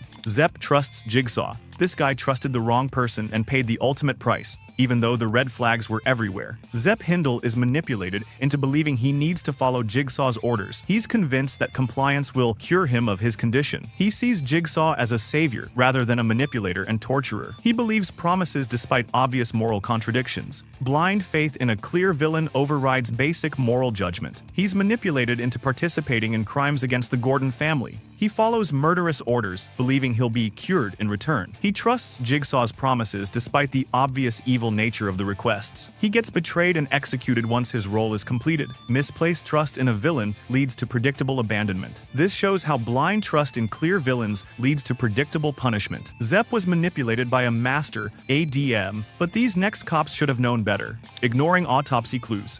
The cops literally had all the answers sitting right there and threw them away. Talk about snatching defeat from victory. Law enforcement celebrates apparent victory after Jigsaw's death. The autopsy and investigation of his body contains hidden clues and critical information. Evidence is present that could prevent the next wave of games and deaths. Overconfidence after winning creates careless evidence handling. The assumption that Jigsaw's death ends the threat leads to relaxed vigilance. Jigsaw's body contains planted clues, hidden information, and tape recordings. Critical twists and revelations are overlooked during post-mortem examination. Careless investigation allows the next set of deadly games to launch unopposed. Hidden evidence could have exposed the continuing conspiracy and threats. Overconfident authorities miss obvious signs of ongoing danger. This shows how overconfidence after victory can be as damning as in-game mistakes. Those cops at least had an excuse. They thought the threat was over. This next guy had no excuse at all. Copycat fails to innovate. This wannabe Jigsaw was missing the most important ingredient, and it made him completely predictable.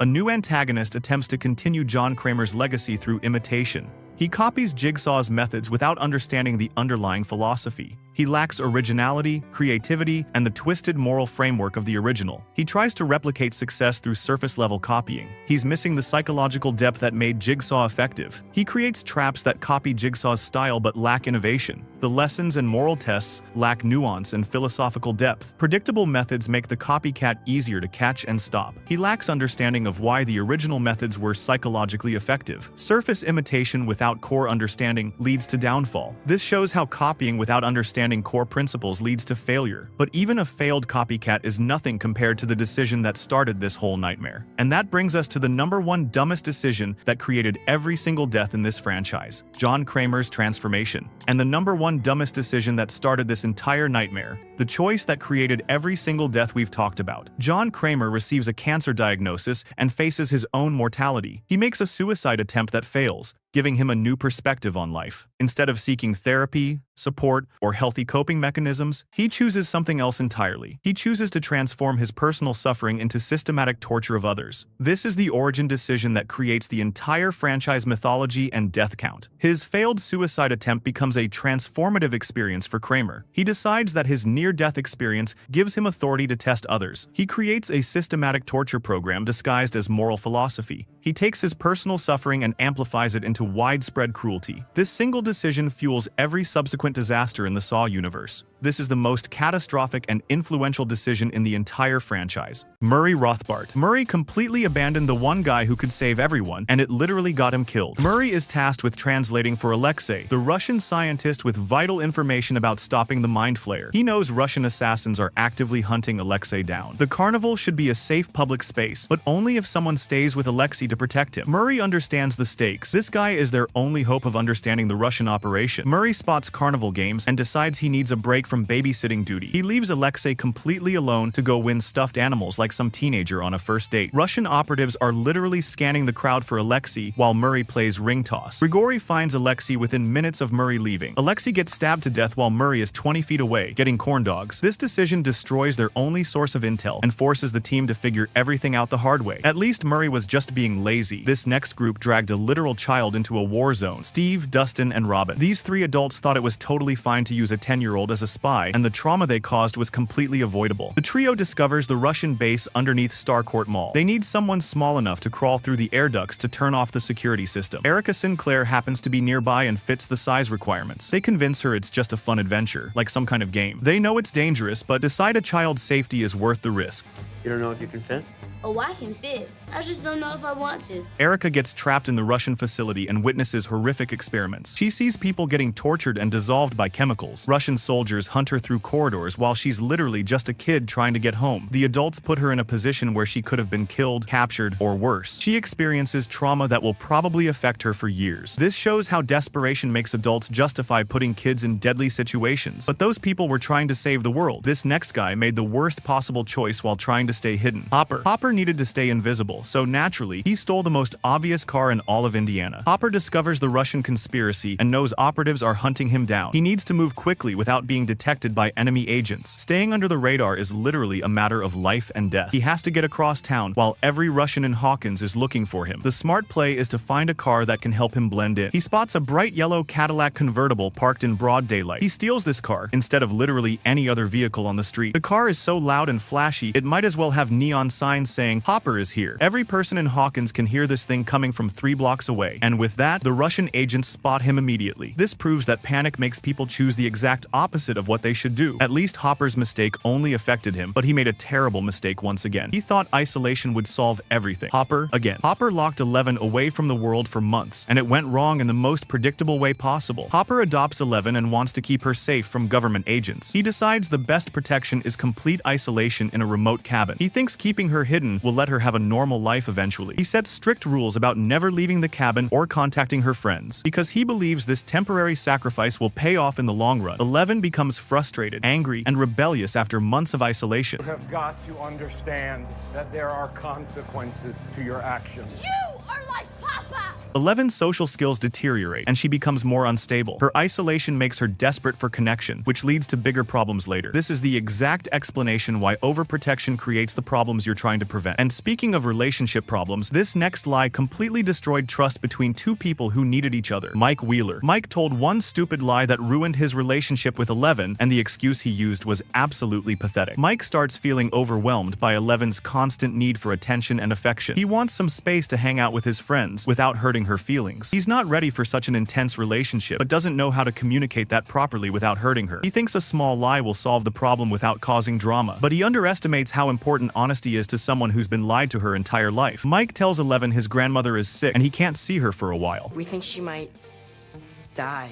Eleven discovers the lie when she sees Mike hanging out with his friends. The betrayal hits her harder because she trusted him completely. Their relationship gets damaged in ways that take a long time to repair. This shows how small lies cause massive relationship problems. At least Mike was trying to avoid hurting feelings. Hopper, on the other hand, just made another dumb decision when he lost his temper completely. Hopper strikes again. Hopper's anger management issues literally cost them their best lead, and his timing couldn't have been worse. Hopper and Joyce interrogate Mayor Klein about his connections to Russian operations. Klein has crucial information about how the conspiracy works and who's involved. He's scared and willing to cooperate if they handle him right. This is their breakthrough moment to understand the full scope of the Russian plan. Getting information from Klein could prevent the entire Mind Flayer invasion. Hopper loses his temper and physically assaults Mayor Klein during questioning. He beats up the mayor instead of letting him talk. The assault happens right when Klein is about to reveal important details. Hopper's violence shuts down their only reliable source of intelligence, and they literally lose the chance to get ahead of the Russian operation. This proves how losing your temper at the wrong moment can destroy everything. But Hopper's mistake was at least realistic. This next scene was so over the top it broke the show's believability. Angela. This scene was so ridiculously exaggerated that it felt like it came from a completely different show. Angela and her crew target Eleven at the roller rink in California. The show just needs to establish that Eleven is being bullied at her new school. Stranger Things usually handles realistic teenage social dynamics pretty well, but the bullying should feel authentic to the show's grounded approach to character relationships. The bullies escalate their harassment. Angela humiliates Eleven with a fake presentation about heroes and villains. They pour milkshake on her head and laugh while she cries on the floor. The whole scene feels cliché. The bullying is so extreme that it doesn't match the show's usually realistic tone. This demonstrates how going over the top can break a show's main storyline. At least that was just bad writing. This next pattern raises some seriously dark questions. Eleven consistently chooses to kill her enemies instead of just stopping them, and nobody seems to care. Eleven has telekinetic powers that could easily incapacitate people without killing them. She could knock people unconscious, pin them to walls, or break their weapons. She has complete control over her abilities and can be very precise when she wants to be. She's trying to build a normal life and integrate into society. Most people would try to avoid killing unless absolutely necessary. Eleven regularly snaps necks, crushes skulls, and vaporizes people throughout the series. She kills government agents, Russian soldiers, and Mind Flayer creatures with equal efficiency. She shows no hesitation about using lethal force as her first option. Nobody in her friend group ever questions her casual approach to murder. She seems completely comfortable with killing, which is disturbing for someone seeking a normal life. This shows how the show ignores the moral implications of Eleven's violence, but at least Eleven kills bad guys. This next decision just wasted everyone's time during a crisis. Dustin Henderson. Dustin forced everyone to wait for his musical performance while people were literally dying, and his priorities were completely backward. The team desperately needs Dustin to establish radio contact during the final battle. Every second counts because people are fighting for their lives in multiple locations. Susie finally answers Dustin's radio call, and they have the communication link they need. Time is critical, and everyone is depending on Dustin to relay vital information. The fate of Hawkins literally depends on this radio conversation. Dustin and Susie decide this is the perfect moment to sing the entire Never-Ending Story theme song.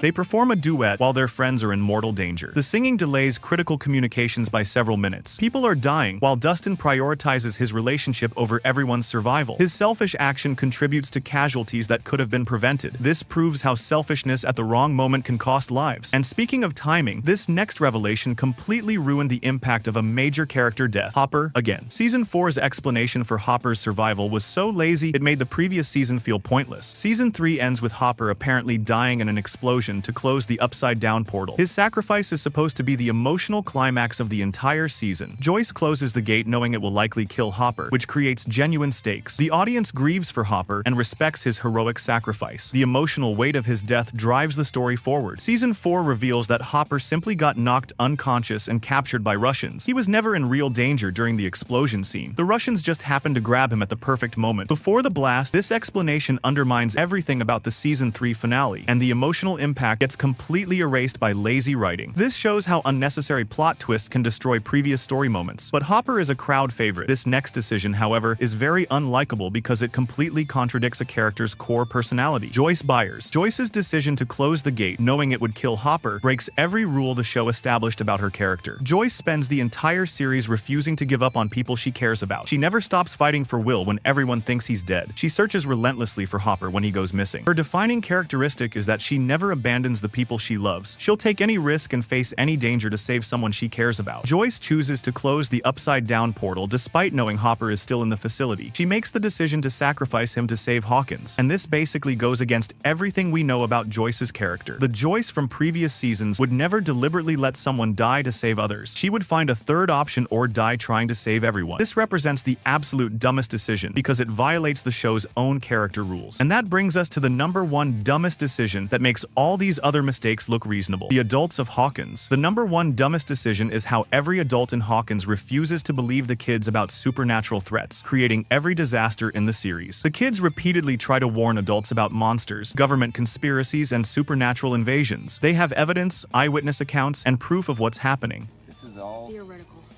But what if this gate already existed? Adults in positions of authority could mobilize resources to fight these threats properly. Police, government officials, and parents have the power to coordinate effective responses. Believing that the kids would prevent most deaths and disasters, every single adult dismisses the kids' warnings as imagination or teenage drama. Parents, teachers, and police refuse to investigate obvious supernatural evidence. Adults force kids to handle world-ending threats alone without backup or resources. The kids succeed despite having no adult support, not because of it. Adult skepticism creates every major crisis in the series. This shows how willful ignorance from people in power creates preventable disasters. If the adults had just listened to the kids from the beginning, most of these problems would never have happened. Every death in this series traces back to adults refusing to believe kids about obvious supernatural threats. If you enjoyed this video and want to see the saddest moments in Wednesday, click the video on the screen.